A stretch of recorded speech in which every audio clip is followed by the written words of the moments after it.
This episode of the podcast is brought to you by Promises Behavioral Health. If you're struggling through the pains of alcohol or drug addiction or a mental health disorder, now's the time to seek the help that you need.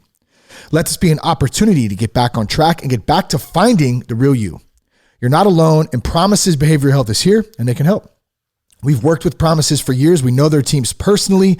We have great relationships with them. And most importantly, we trust Promises, and so can you. To learn more about Promises treatment options near you, for you, or your loved one, here's what you can do. You can go to promises.com/sober guy. That's promises.com/sober guy. Or you can just pick up the phone and call 888-205-1890. That's 888-205-1890. Tell them that you heard about them from That Sober Guy podcast. That Sober Guy podcast contains adult content, merciless truth, and emotional nudity. Listener discretion is advised. I'm Shane Raymer. You're listening to That Sober Guy podcast, and we help people stay sober. If it's your first time listening, welcome. I'm so glad that you're here today. If you've been listening for a long time, I appreciate you continuing to support the show. If you're new, welcome. Man, it's good to have you here today. Our guest today is Mitch Leff, also known as Mitch Motivates. Shout out to Adam Glenn for helping to set this up. Appreciate you, brother. Mitch is the Chief Operations Officer of Neinstein? I should have asked Mitch that. Neinstein or Neinstein Plastic Surgery. He's got a background in mental health, substance abuse, and addiction recovery. And he brings a unique lens to his life and just got a lot of positive energy and experience. He just celebrated 14 years of continuous sobriety, so big shout out to Mitch for that. Before he worked in plastic surgery, he actually started Mitch Motivates after noticing the need for experienced, independent experts in the recovery community. He's been in recovery since 2006, just when he was 19 years old. Man, he's got a great story. He's going to share some of it today with us, and it's been really great to chat with him. Just want to give him lots of love for coming on the podcast today. So thank you. I'm excited to share this conversation with you. And we're going to get to Mitch in just a second. But first, you can find all of our resources, like our free 10-day guide to help jumpstart your life without alcohol. We also have a 30-day Quit Drinking Dude challenge. That's 30 podcasts in 30 days, plus community support, daily exercises to help keep you on track. And it's just a great program. We also have Sober Guy Men's Crew, more podcast meetings. You can get all of that by going to thatsoberguy.com. And you can also follow us on Instagram at That Sober Guy podcast. All the links from today's show will be in the show notes, so be sure to go there and check those out. So without further ado, here is Mitch Leff. All right, welcome to the show today. I have my buddy Mitch Leff here. Mitch, how are you, man? Good to see you today. I'm blessed. I'm having a great day. Yeah, I love it, man. Thanks for taking some time to come on the podcast today. And big shout out to Adam for setting this up today, man. Thanks to him, man. This is good stuff. So how's it going? How do you and Adam know each other, by the way? Just curious. Adam Glenn? Yes, sir. Well, he's a legend. Who doesn't know him? He is quite the legend. I would agree. Yeah. Man, so are you down in Southern California? Is that correct? New York City, baby. Oh, New York. Okay. For some reason, I thought you were down in LA. Yeah. Nice, man. I guess the picture in the back there we're giving that away. I think that's the right? Empire State Look Building. at this, yeah. With the balloons, Statue of Liberty. Nice, man. That's pretty rad. Yeah, we're setting the tone right here. Love it. How's things? Going good today? Yeah, I mean, last week I celebrated my 14 years of continuous sobriety. Dude, that's amazing. I'm on a journey, brother. Congratulations, 14 years. What's the secret in 14 years? What are some of the common things that have been foundational for you? Honestly, I would say one day at a time, but that would be a lie. 1 hour at a time. Seriously. Yeah. You know, consistency for me for my sobriety. You know, and I definitely think we'll get into my story, but I was thinking about it this morning. Just consistently, just showing up one day, 1 hour at a time, and just trying to Not be perfect, just be the best man I can be. Yeah. Yeah. I love that. That's the old saying, perfection is the enemy of excellence. I know I've said it many times on the show before, but I really do feel like that too, man. And I don't know. I don't know if you still struggle with that. I do at times, like that perfection. Like I have to very meticulous about shit. So it's kind of like a blessing and a curse because I want things a certain way, organized, try to do my best all the time. But at the same time, sometimes it can be overwhelming trying to have everything like that. So maybe there's some sort of line in between that I have to let go of sometimes. Do you still struggle with any of that kind of stuff? Or Yeah, of course, man. And not only that, I obsess. yeah, Right. When I don't have that one thing in my life, I'm obsessing about it. Right now it's a relationship. And I don't have a girl in my life.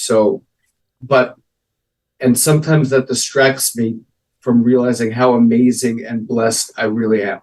Yeah. Like some quick steps, right? I have 14 years sober. I live in New York. I own my own apartment. I have an amazing job. I have so many friends. I'm tight with my family. I have a dog. I have this blessed life, but that one or two things that I'm working on, just like sometimes I wake up and I'm like, oh my God, my day sucks.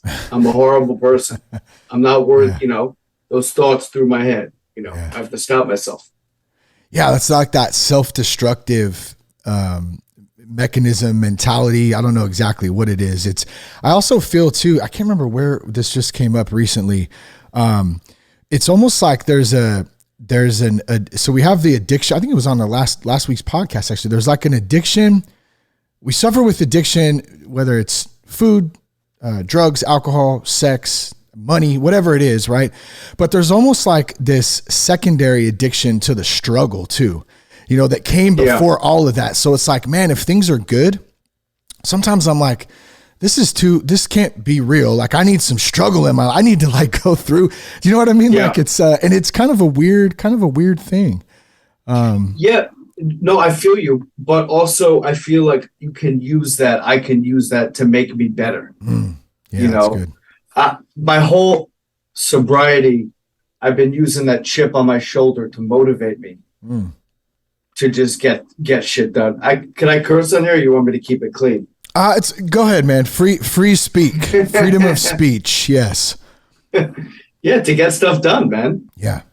I feel like I use this, my struggles with addiction and mental health to make me better. Like like Kanye West says, my superpower. It really is. Yeah. I believe it. So let's backtrack a little bit then. You got 14 years. Yeah. Yes. I'm sure lots of ups and downs. Maybe share a little bit about that with us. What did that used to look like, 14 years prior, who was Mitch and what was going on in your life, man? Yeah. Yeah. I'd love to share about my story. So, I come from a really nice family in New Jersey.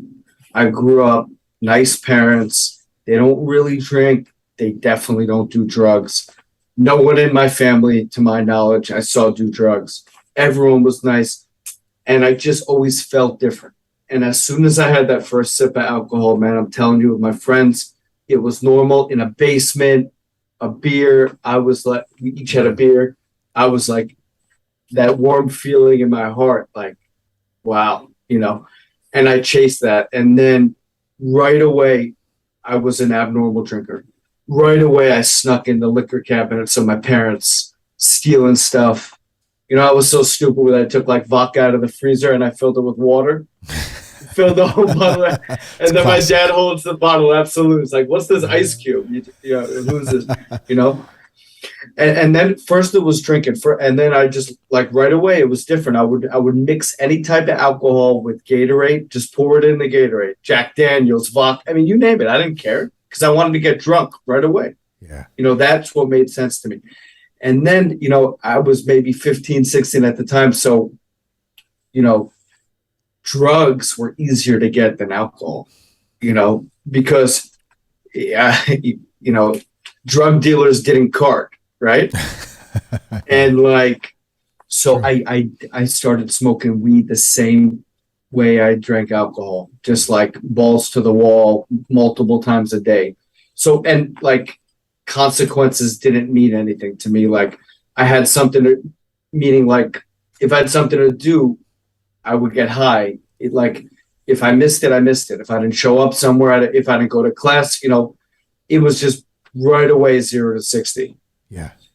And then one day, someone I used to smoke a lot of weed with, was like, Mitch, you want to try coke? And that's when it really got downhill, when I started with the cocaine. And I used the same way that I used with the weed, with the alcohol. And I was in high school, by the way, blowing lines before school. And graduate, then,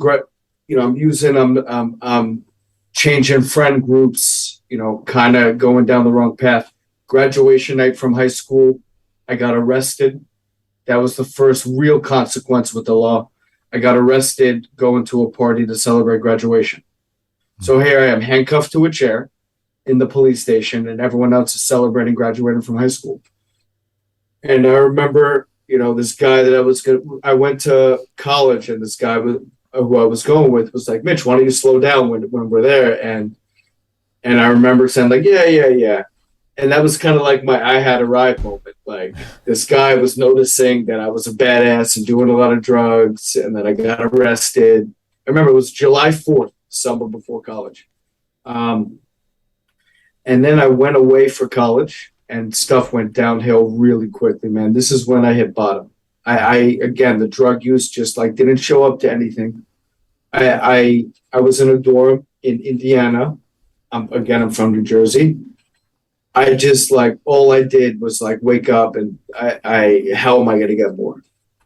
I was a degenerate, like cocaine user at that point. It took like a couple of years, and right away it was a degenerate. I wouldn't shower. I wouldn't leave my room. I would even pee in water bottles in my room. There was like bottles of urine on my desk in my college dorm. I didn't need to eat, right? Every couple days I would shower just to clean up my nose. Yeah. And then. How are you supporting that habit? Like, because it's not cheap either if, it's a daily issue like that. Yeah. So was that a struggle? Were you working at the time, or did you have college money or? No, that's a great question. There's no way I could have kept the job, it's funny. Just side note, on Thursday, my boss asked me how we're going to celebrate my anniversary, because I'm very open about my sobriety today, because I do that to help people. I try to make noise, so if people need help, they come find me. Your Instagram is Mitch Motivates, so I love that. Dude. That's it. We just said it, but good stuff. And my response was, how we're going to celebrate. I was like, dude, I just want to show up to work on time, get stuff done. Like that to me is celebrating my sobriety, right? Yeah. So I did every scam in the book at that point, like stealing, like clothing consignment, stealing jewelry, writing my drug dealer. I had such good credit with my drug dealer. I would write checks, right? Oh, shit. And it wasn't until rehab till I heard other people do the same things, write checks, had credit built up, I would lie, cheat, steal. A big thing was like gift cards back then. This is like 2005, 2006. They didn't ID you when you showed up with a credit card at like Duane Reade or whatever convenience store to buy a gift card. Oh, wow. So I would buy gift cards and then like American Express with a stolen credit card and then use that to buy drink. Okay. So I was very creative. Yeah. And committed a lot of crimes, right? to get the next one, and I really couldn't stop. So my bottom happened April of my freshman year of college. I went from Indiana, where I was living at the time, back to Jersey for a family thing, and ended up running away from home. No one knew where I went. I was supposed to be home to be with my family, and my parents filed a missing persons report, like milk cart, like back of a milk carton, like my poor Mitch is missing, Wow. And then they tracked me down to some hotel room in Jersey. I got a knock on the door, and it's like 6 police officers. And I start break down, crying. but not before I flushed the drugs. I looked through the people, saw it was cops, flushed the drug, and then they took me to a hospital. That's the protocol when you find a missing person. You have to take them to the hospital. My parents came, and that was when I told them I had a problem. And a week later, I was in rehab, and I was in treatment for a total of 8 months. And that's the beginning. I mean, that was 2006. The first couple of years, I relapsed for 2 years, but that was the beginning of my recovery. And that was just, you were like 19 at that time, right? The first time you went to rehab. So you were still, I mean, you're still a kid at 19, man. Like, you know what I mean? Yeah. It's so, but that's good that you went in at such a young age though, too. Do you think that was to your benefit, or were you ready for it? Like, did you want to go? Was that a willing thing, or were you kind of forced into it? Yeah, no, I wanted to go. Like when they found me and took me to the hospital, I was like, I need help. I couldn't stop. I was out of control. And I always looked at it as like obvious that I'm a freshman in college. Everyone else is moving on with their life and I'm in treatment. Yeah. It was obvious to me that I had a problem. And forever, I always looked at it, and I still do, as a blessing that I got sober so young. Dude, I went to rehab with like people that got divorced, that can't see their children, their wives or husband want nothing to do with them, that this one girl I remember killed someone when she was drunk. She was driving in a DUI, crashed the car, killed, like I was grateful, and I still am, that I never had those big consequences. Yeah. Yeah, we read about that stuff often or hear about it. I've heard plenty of similar stories, and I do think about that sometimes too. And I'm very grateful, like acknowledge that, like that could have been me. That could have been, I could have hurt somebody else. I could have hurt myself. I could have hurt my kid at the time too, because I was not making good decisions, and I think the opportunity that that you have, that I have, that many other who listen to the podcast, who are just out there doing their own walk and their own recovery, taking that to your point earlier, motivating people, speaking into people, encouraging people, letting them know that there's hope out there.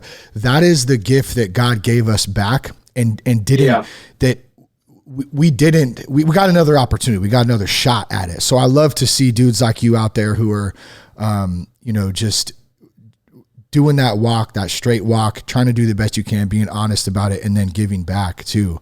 What, I was going to jump into that. What are some of the stuff you do now? But before we get there, so what happened? I said I had some notes here that you worked in recovery for 10 years. Yes. So what happened after you went to rehab?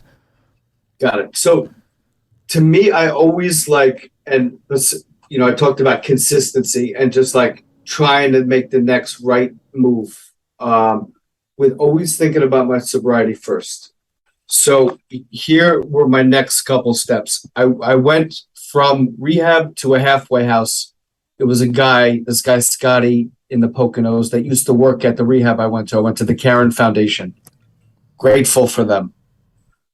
Then from when I was living with Scotty in the halfway house for 4 months, I got an apartment with guys from the house, right? Then from there, I found out that Rutgers University in New Jersey had a program for students in recovery. So I transferred to Rutgers, and I was there in this recovery house there for another 3 years. Oh, wow. Then I moved to New York because they had a great recovery. New York is the home of AA. It's great sobriety out here, right? I knew I was going to stay in Rutgers because I had a community there, or move to New York. Just having smart feet. So I moved to New York with a guy that I met at Rutgers. We lived together. So it's like I keep up, and then I lived with him for a year, and then I started working in recovery in New York for a recovery company in the city. So I always boom, I always just kept on doing the next right thing. Yeah. And it worked. Yeah. Cause I would imagine at the time when you're early out, you don't wake up and go, I'm going to work in recovery today, and it just, by doing the next right thing, those things kind of evolve over a period of time. I met these guys, and I was working at a coffee shop, and I didn't like the coffee shop. And I called them and I was like, hey, I hear you guys are working in this halfway house. Yes, coffee sucks here. Dude, I was a horrible barista. I could never get the cream, the foam on top. Right? Oh yeah, it looks hard. It's like there's an art to that. You know, you definitely got to know what you're doing. Leaf. Yeah, I don't know how they do it. You can do a leaf, you get a raise. Okay. Yeah, and I just and I knew a couple guys that were working for this company, and they ended up bringing me on part-time because I had a lot of experience, in my life, the things I've done in my sobriety. And boom, next thing you know, I worked for this company for 7 years. Then I worked on my own, doing Mitch Motivates, being my own recovery coach and consultant. So, I mean, again, following the next steps. Have you worked in recovery? Do you know a lot about working in recovery? Have you worked in the business? I haven't worked. I mean, okay. not directly. So we've had a couple of different Promises Behavioral Health, one of our sponsors, and then Foundations Recovery. So I've been around in the industry at conferences and done a lot of podcasting and stuff. So definitely been involved in it, but I haven't worked like directly for a treatment center or anything like that before. Okay. No, I was just curious to know your thoughts. Yeah. Because, it's just that now I do not work in recovery. I work for a plastic surgeon, a plastic surgery business. And, I always have a love-hate relationship with the recovery business. Yeah. Well, what are your thoughts on that? I'm open to discussing and sharing anything, of course, too. I just didn't know specifically what you wanted, if you wanted my take on something, but. No, I do, because it's like, because I was talking to some guy a couple of weeks ago, he got sober through 12-step. Yeah. So he never went to treatment. He just walked into a meeting, stayed sober, right? So you have the guys like that, or girls like that, that are like, that works.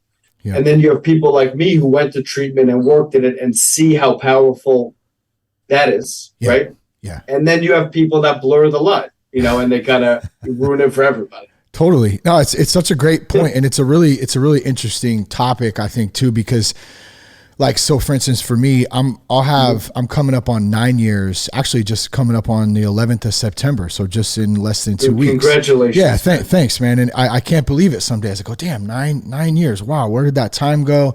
Like, look at what has taken place over the course of those 9 years. I mean, I've had my son, he's 8 now, and my wife and I's marriage is just like vastly improved and everything, man. It's amazing. And at the same time, I look back 9 years ago, I think because I went to treatment too. I went to a 30-day inpatient in Sebastopol, California. Okay. And at the time, I felt like I had no options. I had tried going to meetings and I needed to go away for a minute. And I think there was, I don't know, roughly 32 other people, men and women in there at the same time. And I know at about the 5-year mark, I had some communication with a couple of the people who were still working at the place I went to, and people who were inside of there when I was, and I was the only one left out of those 32 people that still had a consecutive 5 years at that time. So I think if we look at it statistically, the numbers, they're fairly low actually, of the success rate of people who actually continue on like yourself and have 14 years, like myself, I have 9 years. I'm not saying that, that you can't still have success just because you relapse. I mean, that's a part of so many people's stories there too. It's a part of my story. Exactly. And I know it's a little different for all of us. And I think that's another good point too. Mm-hmm. And you brought it up. Everybody's different. And some things that work for some people don't work for other people. And so I think it's really hard. Yeah. That's why I've always kept Sober Guy, like this platform, very open to discussing all different pathways, because stuff that worked for me might not work for somebody else and vice versa, and really at the end of the day, I just want to see people live a better life. And myself, I don't really care how you do it, as long as you're succeeding at it and you're growing. And I mean, that's the most important thing. Yeah. I mean, that's what my life is today, dude. I'm just like, I'm happily living in the gray. Yeah. I was once like a hardcore AA, like 6 to 7 meetings a week. Yeah. commitments of Tawazu, calling like 7 people a day, like all the step work all the time. And I was so intense about it. I feel like I missed some, that is attractive and it works. But today my life is very much in the gray. I found what works for me. Yeah, that's good. And my goal is to stay sober myself and to help as many people as I can. Yeah. And I kind of found through this Mitch Motivates thing a tiny way to do it. So tell us a little bit more about that. Mitch Motivates. What's your platform? What is it about? Thank you. I mean, I started it just like on a whim. It was a funny story about, some relationship drama. I was working out with one girl and then I was hooking up with another girl. And I told this other girl to come to this workout class, and the 2 girls are, fighting with each other. And I was like, I'm done with this. I'm going to start something where I motivate people to come work out because, fitness has always helped me in my recovery, clear my head. It helped me quit cigarette. It helped me. I smoked Newport cigarettes for like 10 years. So it helped me quit smoking. You smoke Newports? Were you drinking Old E too? Were you drinking 211? 211s and Newports. I love used to crush those. Yeah, me too. Dude, that was the jam back in the day. We'd be doing music, crushing 40s, smoking Parliaments and Newports. Man, I don't miss it though. I don't miss it. Oh my God. One time I was war story. I was driving. I had a 40 in my lap. I remember I had a flat tire in my car. It was raining and I pull in my driveway and my parents are like waiting up for me. I just remember that 40 in my lap, drinking, driving, flat tire, it's raining.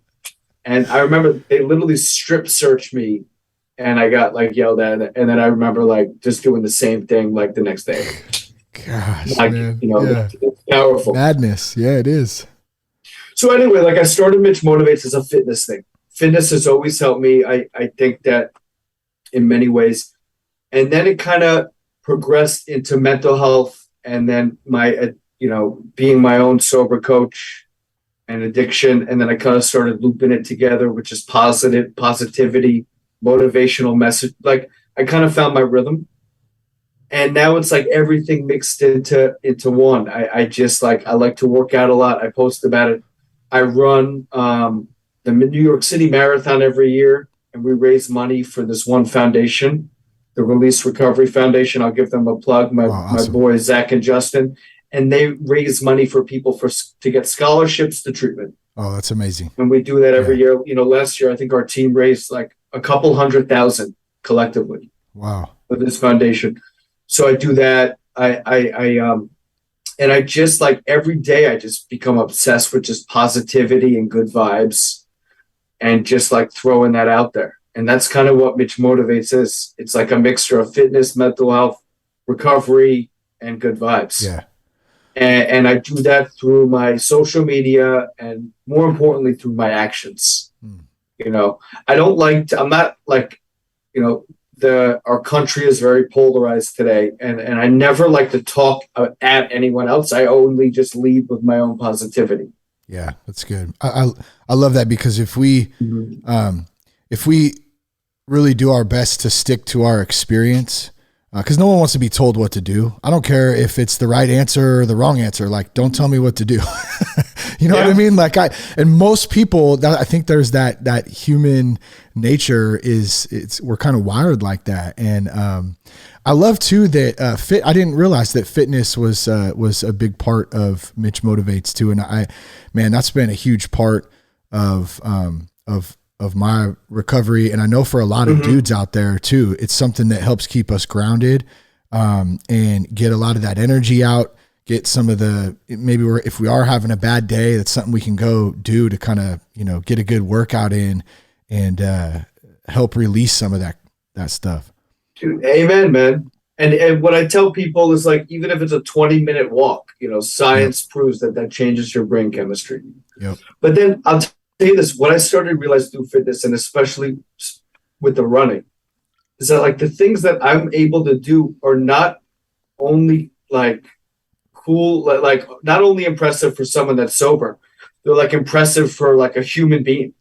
Yeah. That's why I got into I'm running my 7th marathon in November.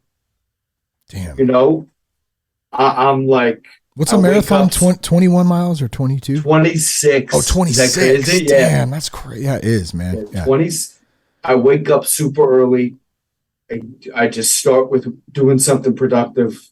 Yeah. And I just carry that until I can't go anymore and I go to sleep. So if you let's set up a little example here. Like, let's say for a dude out there listening, and he has a bad day or a bad moment. Like, what do you do in an instance where, because all of our days, they're not perfect, man. Stuff happens sometimes, and we run into things that can piss us off, where we can tend to start future tripping, whatever the case is. When you run into those spots, like, what is a little tool or something that you use to help reset and get you back into that PMA attitude? Yeah. Well, I have 2 answers, and I want to talk about them both. The first is meditation. Okay. First, you have to understand what meditation is. It's not, for me, it's not like it's like doing what makes me feel good. Like, for me, meditation is either driving with loud music and the windows down, or like listening to a podcast. Like, I take a break from the office, put on like a podcast about something cool and just take a walk. Yeah. You find what centers you and clears your mind. And like, so that meditation always works. Seriously, man. And then the second one is I throw anchors all over the place and I set myself up for success. Okay. And by throwing anchors, I mean, and I say this, like, I've made a lot of connections in my recovery, and I set up my life knowing that these things may happen in the future, and that I'm not always going to feel 100%. And whether that's people, things I like doing, the job I have, the way I am with my family, the way I am with like my dog, my apartment, everywhere I go, I set my life up in order for what's best for my recovery. Yeah. And that takes a lot of work, but that is always my number one priority. And whenever I hit a point like that I'm struggling, something that I've done in the past to set myself up for success just always comes through. Yeah. Man, I'm telling you, I get a call, something happens, I need to do something productive at my job that puts me in a good, whatever it is. Yeah. I walk my dog. I got a dog because I know that I'm single and I want some company. So I have a dog, everything in my life, I threw those anchors everywhere and I set myself up for success. Yeah, that's good.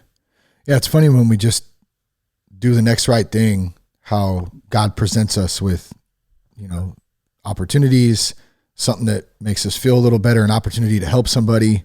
Yeah. And I notice, like, whenever I'm pushing on that stuff or whatever it is, whenever I'm pushing at anything, man, I always hit a wall. Yeah. I almost always hit a wall when I'm pushing, but like, as soon as I kick back and just go with the flow, like, it tends to work out just how it's supposed to. Yeah, dude, it's about that. And my higher power is fucking good energy, man. Yeah. It really is. Yeah. Like, when I'm doing the right thing, even if things aren't going my way, it just, like, if I'm doing the right thing, it just always seems to work out. Yeah. And that's how it's been when I take a step back and look back at my journey since I've been sober. That's how it's always been. I've always been taken care of, and it's my higher power, dude. It's God. What do you think are some of the best things about not having to rely on alcohol, drugs?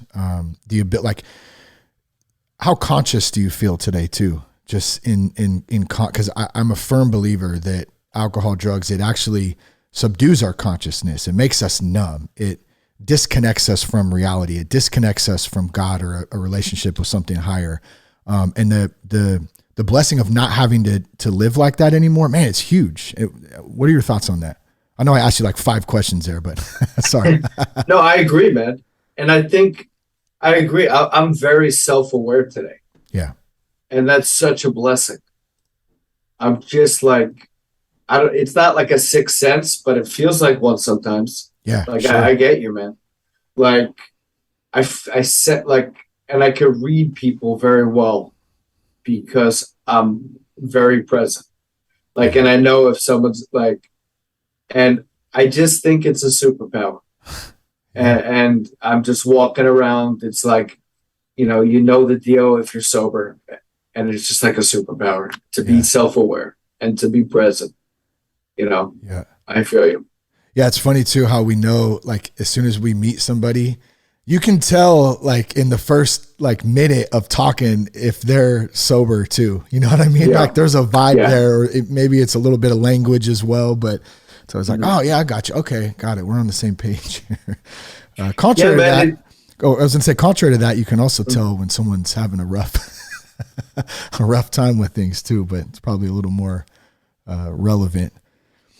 Dude, it's the common struggle. Like I'm just gonna take a guess. I bet you in the beginning of the pandemic, your podcast was huge. Did you have your podcast then? Yeah, we've we started in 2014.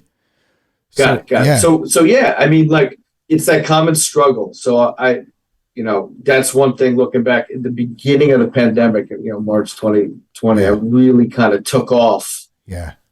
And you have that common struggle and common bond with people that even no matter what's going on out there, you just get to connect with those people that have been through to the gates of hell like you have, and have got through it on the other side. Yep. Love it, man. People just want connection too. Want to be part of something, community. That's really what helps us, I think, in the day-to-day and the long run.